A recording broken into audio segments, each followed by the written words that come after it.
Welcome to Carrow Road. It's that time of the year. Despite everything that's going on, the club's annual financial report is out, and it's slightly different this year. It's to the end of July. It's normally to the end of June, but of course the season was resumed after lockdown, wasn't it, and went through to the start of July. So reasonably positive on the whole. Norwich posting a profit of 2.1 million before tax. So I was just going to go through a few of the key facts and figures, but of course the full stories will be on pinken.com, the EDP and Evening News websites.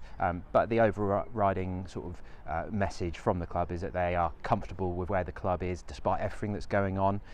They made a loss of 12.3 million up to the end of July because of the pandemic, because of the impact that had on football from playing games behind closed doors. 10.2 million of that was rebates to supporters and to broadcasters, and then 2.1 million of that was extra costs incurred, things like tests and installing the PPE equipment and all the things that they've had to do to be able to continue football here. We're talking just ahead of the Millwall game on Tuesday night. They're starting to arrive. Actually, some of the balls already out on the pitch, so hopefully we can get this video recorded before they do. But as ever, when the club goes up to the Premier League, this is that Premier League season that the finances are for.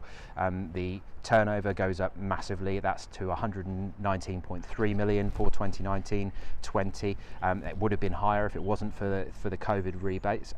Just as a comparison, their turnover was 33.7 million in the Championship.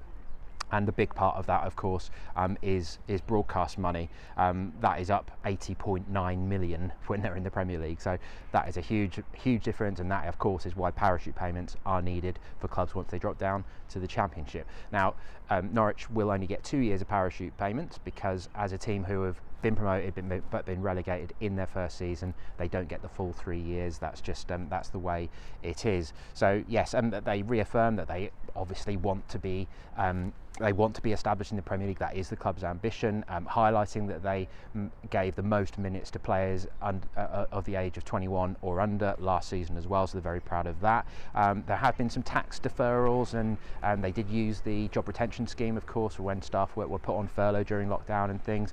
That means about 18 million pounds has been kicked down the road that they have to start paying from April. That's helped. That's been available to all clubs. I think all businesses in general, those sort of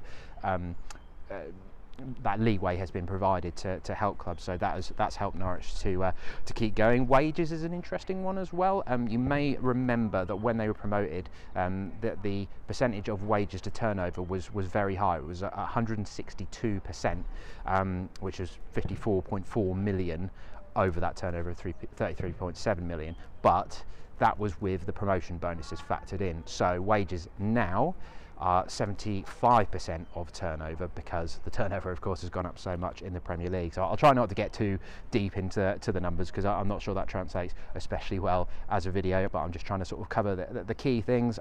They do talk about the significant value that has already been brought in since the closure of this financial window, which of course we know is Ben Godfrey and Jamal Lewis. We know they went for big money deals to Everton and Newcastle, so they know that they've got that money coming. They know that if things really got bad, they could sell other players to fill holes, but as we've already heard Stuart Webber and Daniel Farker, etc., say, they aren't in that position where they need to sell players to fill black holes. They are in a relatively comfortable position. But I think that'll probably just about do for all the facts and figures, because, as I say, it's probably best to read them. But the emphasis really here is, as we know, that self-sustaining style that the club try to fund themselves. They're not reliant on owners putting in money. That is how Delia and Michael and the rest of the board have wanted this club to be run. They spend the money that they bring in. They try not necessarily to break even, because that's not necessarily how football finances work. As we see, a 2.1 million profit before tax, that's a healthy position, and one that many clubs will be envious of with everything that's going on. And it means, for all the facts and figures, for all the stuff that we want to talk about around the finances, is that the club's financial health is in a stable position, and that Norwich City will continue for the years to come.